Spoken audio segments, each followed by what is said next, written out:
Hello everyone. सो आज की इस वीडियो में हम लोग PIC16F877A माइक्रो कंट्रोलर के पिन डिस्क्रिप्शन को देखेंगे। लास्ट वीडियो में मैंने आपको बताया था कि ये जो कंट्रोलर है 4 अलग अलग पैकेजेस में अवेलेबल है। तो अभी फिलहाल हम लोग यहाँ पे PDIP पैकेज को ही यूज करने वाले हैं, तो उसी का हम लोग यहाँ पे पिन डिस्क्रिप्शन देखेंगे।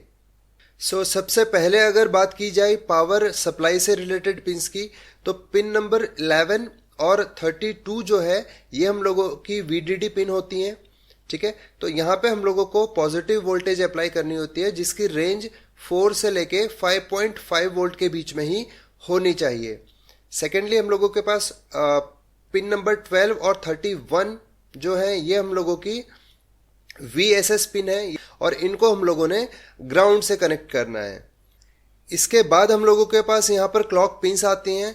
तो देखिए, अपने माइक्रो कंट्रोलर को रन करने के लिए हम लोगों को कहीं ना कहीं क्लॉक पल्सेस की ज़रूरत होती है। तो ये जो क्लॉक पल्सेस हैं ये हम लोग चाहे तो क्रिस्टल ऑसिलेटर से जनरेट कर सकते हैं, या अगर आपके पास कोई एक्सटर्नल क्लॉक सोर्स है तो वो भी हम लोग डायरेक्टली यूज़ कर सकते हैं। पिन नंबर जो 13 और 14 है यहीं पर हम लोग जो है अपने क्रिस्टल ऑसिलेटर को कनेक्ट कर सकते हैं, या फिर जो आपका एक्सटर्नल क्लॉक सोर्स अगर कोई है तो वो हम लोग यहीं पे कनेक्ट करेंगे। इसके बाद अगर बात की जाए रिसेट पिन की, तो आप देख सकते हैं जो MCLR पिन है या फिर पिन नंबर 1 जो है यही हम लोगों की एज ए रिसेट पिन यहाँ पे यूज होती है। और इसके ऊपर आप देख पाएंगे ये बार लगा हुआ है। इस बार का सिंपली ये मतलब है कि आप लोगों को लो वोल्टेज यहाँ पे देनी होगी अगर आप चाहते हैं अपने माइक्रो कंट्रोलर को रिसेट करना। नेक्स्ट इसके बाद यहाँ पे बात आती है प्रोग्रामिंग और डिबगिंग से रिलेटेड पिन्स की। तो देखिए, यहाँ पे जो पिन नंबर 1 है जो कि एज ए रिसेट पिन भी यूज होती थी, वही पिन हम लोगों की यहाँ पे प्रोग्रामिंग और डिबगिंग के साथ भी यूज होती है। मतलब ये एक मल्टीप्लेक्स्ड पिन होती है। ठीक है, तो यहाँ पे जो VPP है इसका मतलब है प्रोग्रामिंग वोल्टेज इनपुट। देखिए, हम लोगों के पास यहाँ पे पिक माइक्रो कंट्रोलर के अंदर 2 टाइप से प्रोग्रामिंग हो सकती है। एक हाई वोल्टेज प्रोग्रामिंग होती है और दूसरी लो वोल्टेज प्रोग्रामिंग होती है। तो हाई वोल्टेज प्रोग्रामिंग के केस में ये जो VPP पिन है इसमें हम लोगों को लगभग 12 वोल्ट या 12 वोल्ट से ऊपर की वोल्टेज अप्लाई करनी होती है अपने प्रोग्रामिंग को स्टार्ट करने के लिए। तो वो जो भी वोल्टेज आप अप्लाई करेंगे ये VPP पे ही आपको कनेक्ट करना होता है। हम लोग यहाँ पे डायरेक्ट प्रोग्रामर यूज करेंगे तो प्रोग्रामर के थ्रू ही वो वोल्टेज कहीं ना कहीं जनरेट होती है। इसके बाद हम लोगों के पास पिन नंबर 36 आती है। इसको हम PGM पिन भी बोलते हैं। ये मेनली हम लोगों का लो वोल्टेज प्रोग्रामिंग के लिए यूज होती है। देन इसके बाद हम लोगों ने लास्ट टाइम डिस्कस किया था 2 वायर्स के थ्रू हम लोग प्रोग्रामिंग करते हैं या फिर डिबगिंग करते हैं। तो ये हम लोगों की जो पिन्स हैं पिन नंबर 39 और 40 है। तो पिन नंबर 39 जो है ये हम लोगों की PGC पिन है, दैट इज ये क्लॉक पिन है, और 40 जो है ये PGD पिन है। और इन्हीं के थ्रू हम लोग कहीं ना कहीं क्या है डिबगिंग या फिर प्रोग्रामिंग करते हैं अपने माइक्रो कंट्रोलर की। इसके बाद अगर हम बात करें GPIO पिंस की, तो लास्ट वीडियो में भी हम लोगों ने देखा था टोटल हमको 33 GPIO पिंस यहाँ पे मिलती हैं। और ये जो पिंस हैं इनको हम लोग कहीं ना कहीं 5 अलग अलग पोर्ट्स में डिवाइड करके रखते हैं। तो यहाँ पे आप देख सकते हैं जो पोर्ट A है इसमें हम लोगों को टोटल 6 पिंस मिलती हैं RA0 से RA5 के बीच में। तो ये आप देख सकते हैं ये RA0 है, 1 2 3 4 5। ठीक है, सेम ऐसे आप देखेंगे यहाँ पे पोर्ट B जो है वो हम लोगों को यहाँ पे मिलेगा। ठीक है, पिन नंबर 33 से लेके पिन नंबर 40 तक। देन इसके बाद हम लोगों के पास पोर्ट C है, इसमें आपको 8 पिंस मिलेंगी RC0 1 2 3 4 5 6 7 ऐसे। ये यहाँ पे आप देख सकते हैं ये जो सारी पिंस हैं।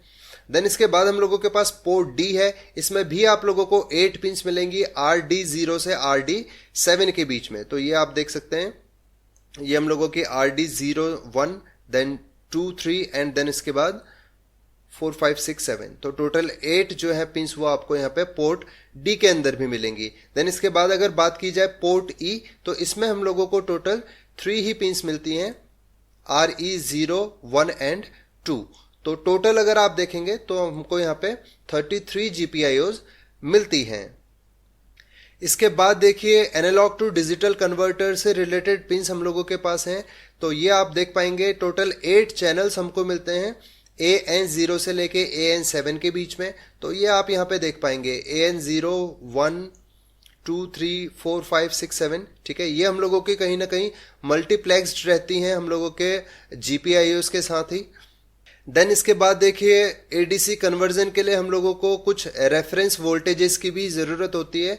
तो ये भी आप लोगों को यहाँ पे मिलेंगे VREF माइनस और VREF प्लस, ठीक है। तो इन्हीं के बेस पे हम लोगों का कहीं ना कहीं ADC कन्वर्जन होता है। तो इसको हम आगे देखेंगे जब ADC कन्वर्जन से रिलेटेड टॉपिक कवर करेंगे। देन इसके बाद हम लोगों के पास यहाँ पर एनालॉग कंपैरेटर आता है। तो यहाँ पे देखिए अगेन हम लोगों का जो एनालॉग कंपैरिजन होगा उसमें भी कहीं ना कहीं रेफरेंस वोल्टेज की ज़रूरत होती है। तो जो भी रेफरेंस वोल्टेज आपने सेलेक्ट की होगी उसके करस्पॉन्डिंग हम लोगों को यहाँ पे आउटपुट मिलता है। मतलब जो भी आपने रेफरेंस वोल्टेज सेट की होगी वो आप कहीं ना कहीं अगर चाहें तो यहाँ पे मेजर कर सकते हैं पिन नंबर 4 में। देन इसके बाद हम लोगों के पास यहाँ पर फर्स्ट कंपैरेटर का जो आउटपुट होगा वो आपको C1 आउट के पास में मिलेगा यहाँ पे पिन नंबर 6 में। और आपका जो सेकंड वाला कंपैरेटर है उसका जो आउटपुट है वो हमको C2 आउट के पास मिलेगा। इसके बाद अगर हम बात करें कंपैरेटर के इनपुट्स की तो देखिए हम लोगों का जो कंपैरेटर है वो कहीं ना कहीं दो वोल्टेजेस को कंपेयर करता है। तो ये वोल्टेज हम कहाँ पर अप्लाई करेंगे ये हम देखते हैं। तो जो कंपैरेटर 1 है उसके इनपुट्स हम लोगों को अप्लाई करने होते हैं AN0 और AN3 में। तो आप यहाँ पे देख पाएंगे जो AN0 है और जो AN3 है यही हम लोगों का ADC में भी यूज हो रहा है और यही हम लोगों का एनालॉग कंपैरेटर में भी यूज होगा। तो AN0 और AN3 जो है कंपैरेटर 1 के इनपुट्स हैं और जो AN1 और AN2 है ये कंपैरेटर 2 के इनपुट्स हैं। नेक्स्ट इसके बाद अगर बात की जाए टाइमर से रिलेटेड पिंस की तो देखिए हम लोगों का जो टाइमर 0 है उससे एसोसिएटेड हम लोगों को यहाँ पे पिन मिलता है T0 CLI या इसको हम बोलेंगे टाइमर 0 एक्सटर्नल क्लॉक इनपुट। हम लोगों का जो टाइमर्स हैं उनको रन करने के लिए भी कहीं ना कहीं हम लोगों को क्लॉक्स की ज़रूरत होती है। कई बार ये होता है कि हम इंटरनली ही जो है क्लॉक्स को डिवाइड करके अपने टाइमर को रन करते हैं। बट अगर आप चाहते हैं बाहर से अपने टाइमर को चलाने के लिए क्लॉक देना तो वो चीज़ हम लोग कर सकते हैं इस पिन के थ्रू, ठीक है। तो टाइमर 0 को चलाने के लिए अगर आप बाहर से क्लॉक देना चाहते हैं तो वो क्लॉक हम लोगों का हम इस पिन पे देते हैं। देन इसके बाद हम लोगों के पास T1 CLI आता है। ये हम लोगों का timer 1 external clock input pin है। तो टाइमर 1 को चलाने के लिए अगर आप एक्सटर्नली कोई क्लॉक पल्स देना चाहते हैं तो वो हम लोग इस पिन पे देंगे। इसके बाद देखिए टाइमर 1 को चलाने के लिए ही हम लोगों के पास एक और ऑप्शन है, वो है ऑसिलेटर का, ठीक है। तो आप चाहें तो यहाँ पे इसको एक्सटर्नल क्लॉक से चला सकते हैं या अगर आप चाहते हैं ऑसिलेटर लगाना तो उसके लिए हम लोगों को पिन नंबर जो 15 और 16 है उसके बीच में क्रिस्टल ऑसिलेटर लगाना पड़ेगा। तो ये जो दो पिन्स हैं ये हम लोगों की उसी के लिए डेडिकेटेड है। इसको हम T1 OSO बोलते हैं और T1 OSI बोलते हैं। तो यहीं पर आप लोगों ने अपना क्रिस्टल लगाना होगा और क्रिस्टल का जो भी फ्रिक्वेंसी होगा उसके हिसाब से फिर हम लोगों का जो टाइमर है वो चलेगा। इसके बाद हम लोगों के पास देखिए यहाँ पे CCP मॉड्यूल मिलता है हमको। ये मॉड्यूल बेसिकली हम लोग टाइमर के साथ ही कहीं ना कहीं यूज़ करते हैं और अगर आपको कहीं PWM वेव्स जनरेट करनी है या फिर कोई जो इनपुट सिग्नल है उसको कैप्चर करना है या फिर टाइमर की वैल्यूज़ के साथ कंपैरिजन करना है तो इस मॉड्यूल को यूज़ किया जाता है। तो इससे एसोसिएट हम लोगों के पास दो पिन्स हमको यहाँ पे मिलती है, पिन नंबर 16 और पिन नंबर 17 में, दैट इज CCP1 और CCP2, ठीक है। तो यहीं पर आप लोग क्या है कोई भी अगर PWM जनरेट करना चाहते हैं तो वो कर सकते हैं या फिर अगर कोई सिग्नल आपको कैप्चर करना है तो वही यहीं पे हम लोग अप्लाई करते हैं। तो ये हम लोगों का CCP मॉड्यूल है।